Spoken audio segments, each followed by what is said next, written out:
Hey everyone, and welcome to another edition of the Blue Bridge. And it's what a day it's been at Chelsea today. Never a dull moment. And today I'll be talking Olise, Barcola, and Reece James.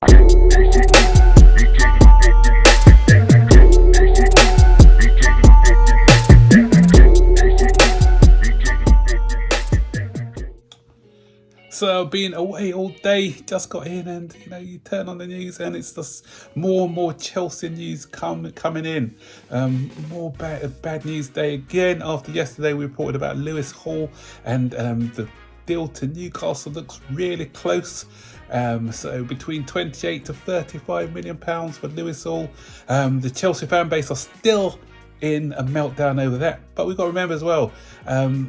Whatever way we want to spin it, some people said, okay, sign that new contract. Maybe sign that contract so that Chelsea can get more money for him. He's obviously, we've seen that in the past with Moise Caicedo. He signed a new contract, he left. So signing a new contract these days doesn't really mean a lot. But he's a Newcastle fan as well. And by all accounts, when this opportunity came for a permanent deal, he decided to take it. That's one side of the story. Another side would say that Chelsea messed up and they didn't really give him a career path. So whatever way you want to take it. So talking about contracts and signing new contracts, we've had another twist. Lots of this transfer window has been full of twists and turns, and today we had another twist, and this came in the sign of Olise. And so with Olise, we thought that everything had been agreed, that he was ready to sign for Chelsea. Personal terms were supposedly agreed a while back, but in a dramatic turn of events today, Olise has signed a contract extension at Crystal Palace, which in turn has increased that release clause from the 35 million. We don't know what it is, 50, 60 million, I don't know. But apparently Crystal Palace were not happy with Chelsea because we were supposedly meant to have been tapping him up.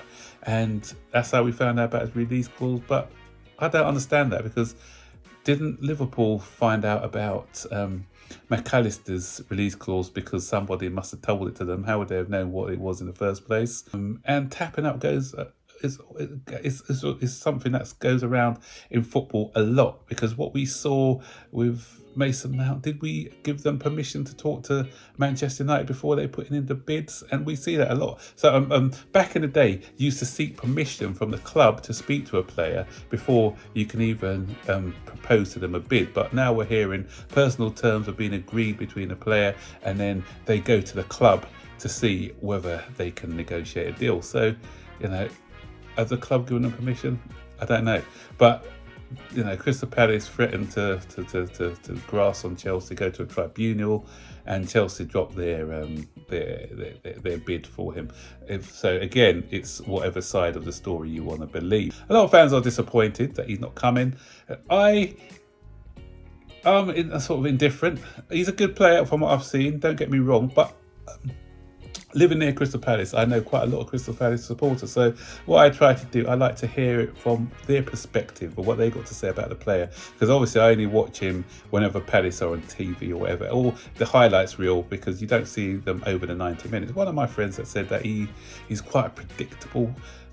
He always cuts in on his left, and when teams suss him out, he's not as effective. I'm not sure whether he was saying that because he was a bit sour grapes that he may be leaving for Chelsea and sort of bad mouthing him. I don't know, maybe, but I'm just going by the analysis of what he told me. So don't shoot the messenger. I'm just going by what I'm hearing from a couple of Palace supporters, or one in particular. So with Olise off the table, we've gone back to France, and we've gone to Lyon to raid Lyon, and we've inquired about Barcola, and he's an explosive winger. You can play either side, left, right, or through the middle. Bags of pace. He had good numbers and goals and assists last year in his first season for Lyon. We put in a 35 million bid. I think they want a bit more than that, so we have to wait and see how that progresses. I don't know a lot about the guy, so I'm not going to pretend that I'm an expert on him. So again, I will do more research if and when a deal can be ironed out for this player. Final story I want to talk about is Reece James. Oh, what is wrong with this guy? This guy is injury prone. I'm going to have to start calling him Reece Anderton for all those who remember the sick note he used to play for Tottenham Darren back in the day, because this guy is every season he's out with an injury, one injury or another. Is he looking after himself properly? I don't know. Is he training effectively? I don't know. But why is he always getting these injuries? But we've got the good thing is we've got Malo Gusto who's coming, and we've also got Disasi, who both can play as right back. Disasi, remember, played right back for France in the World Cup, so we are covered in that area.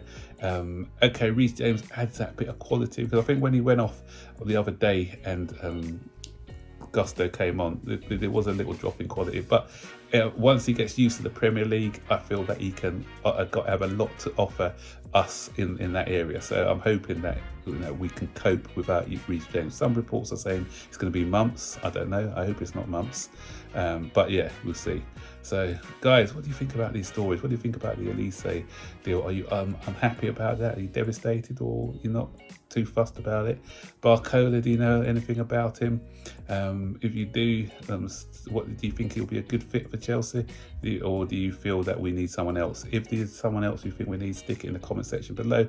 And this Reece James story, are you worried about Reece James, the fact that he's picking up all these injuries all the time? Again, I'd like to hear what you've got to say. So hopefully we'll have some good news with the sign of Lavia and other players, because we've had a few highs, and then this last 2 days have been lows. So I'm hoping that we can get the highs up again. So up the Blues, and don't forget to like, subscribe, turn on all post notifications so you'll be notified every time I make a new video. So take care. Bye bye.